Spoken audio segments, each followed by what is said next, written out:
Hi all good morning. Sunday morning ಲಾಗೆ. Sunday morning ಎದ್ದ ತಕ್ಷಣ ಕಾಫಿ ಮಾಡಿಕೊಟ್ಟಿದ್ರು. ಸೊ ಕಾಫಿ ಕುಡ್ಕೊಂಡು ಫ್ರೆಶ್ ಅಪ್ ಆಗಿ ಈ ರೀತಿ ನಮ್ಮ ಮಗಂಗಂತ ಬ್ರೇಕ್ಫಾಸ್ಟ್ನ ತರಿಸಿದ್ರು. ಮಕ್ಕಳು ಎಲ್ಲ ಹೊಟ್ಟೆ ಕುತ್ಕೊಂಡು ಹಂಚ್ಕೊಂಡು ತಿನ್ನೋದು ನೋಡಲಿಕ್ಕೆ ಒಂದು ಖುಷಿ. ಸೊ ಅದ್ರ ಮಧ್ಯ ನನ್ನ ಹಸ್ಬೆಂಡ್ ಮೇಲೆ ಹೋಗಿ ಬೋಟಿ ಕ್ಲೀನ್ ಮಾಡೋದು ಕೂಡ ನೋಡ್ಕೊಳ್ತಾ ಇದ್ರು. ಅದೇ ದೊಡ್ಡ ಆಶ್ಚರ್ಯಕರವಾದ ಸಂಗತಿ. ಅದ್ರ ಮಧ್ಯೆ ನಾನು ಲಾಕ್ಸ್ ಮತ್ತೆ ಅದರಲ್ಲ ಅಡುಗೆ ಚೆನ್ನಾಗಿ ಮಾಡ್ತೀಯ ಅಂತ ನೋಡಿ ನೀನೇ ಬಿರಿಯಾನಿ ಮಾಡು ಅಂತ ಹೇಳಿದ್ರು. ಸೊ ನಾನೇ ಖುಷಿಯಾಗಿ ಎಲ್ರಿಗೂ ಬಿರಿಯಾನಿ ಕೂಡ ಮಾಡಿಕೊಟ್ಟೆ.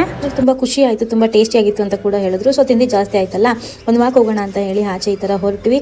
ಆಚೆ ಗ್ರೀನರಿ ಎಲ್ಲ ನೋಡಿದ್ರೆ ನಮ್ಗೆ ತುಂಬ ಖುಷಿ ಆಗುತ್ತೆ. ಅದು ಅಲ್ಲದೆ ಸಂಡೇ ರವಿ ರಜಾ ತೊಗೊಂಡ್ಬಿಟ್ಟಿದ್ರು. ತುಂಬ ಖುಷಿಯಾಗಿತ್ತು ವೆದರ್ ನೋಡ್ಲಿಕ್ಕೆ. ಅಷ್ಟೊತ್ತಿಗೆ ನಮ್ಮ ಅಕ್ಕ ಮಟನ್ ಸಾರು, ಬೋಟಿ ಗೊಜ್ಜು, ಚಿಕನ್ ಸಾಂಬಾರೆಲ್ಲ ರೆಡಿ ಮಾಡಿಟ್ಟಿದ್ರು. ಮತ್ತೆ ಊಟ ಮಾಡಿಕೊಂಡು ರೌಂಡ್ಸ್ಗಳು ಈ ಥರ ರೌಂಡ್ಸ್ ಮಾಡಿಕೊಂಡು ಸಂಜೆ ಲೇಟ್ ಆಗ್ತಾ ಇದೆ ಅಂತ ಹೇಳಿ ಅಷ್ಟೊತ್ತಿಗೆ ಹೊರಟ್ಬಿಟ್ವಿ. ಸೊ 5 ಗಂಟೆ ಹೊರಟ್ವಿ. ಮಗಂಗೆ ಹುಷಾರಿಲ್ಲ ಅಂತ ಹೇಳಿದ್ವಲ್ಲ, ದರ್ಗಾಗೆ ಹೋಗಿ ಒಂದು ಯಂತ್ರ ಕಟ್ಸ್ಕೊಂಬರೋಣ ಅಂತೇಳಿ ಅಲ್ಲಿಗೂ ಹೋಗಿ ಮನೆ ಕಡೆ ಬಂದ್ವಿ. ಯಾಕೋ ಜ್ವರ ಬಂದು ಹುಷಾರಿರ್ಲಿಲ್ವಲ್ಲ, ಪೂರಿ ತಿನ್ಬೇಕಂತಿದ್ದ. ಸೊ ನಾವು ಬರೋಷ್ಟೊತ್ತಿಗೆ ಅಡುಗೆ ಕೂಡ ರೆಡಿ ಮಾಡಿ ಇಟ್ಟಿದ್ರು ನಮ್ಮ ಅತ್ತೆ. ಸೊ ಊಟ ಮಾಡಿ ಕುತ್ಕೊಳ್ಳಿ ಅಂತ ಹೇಳಿದ್ರು. ಬೇಡ ಸಾಂಬಾರು ಮಾತ್ರ ಕೊಡಿ ಅಂತ ಹೇಳಿ ಈ ರೀತಿ ಗೋಬಿ ತಗೊಂಡು ಮನೆಗೆ ಹೋಗಿ ಊಟ ಮಾಡಿದ್ವಿ. Thank you for watching.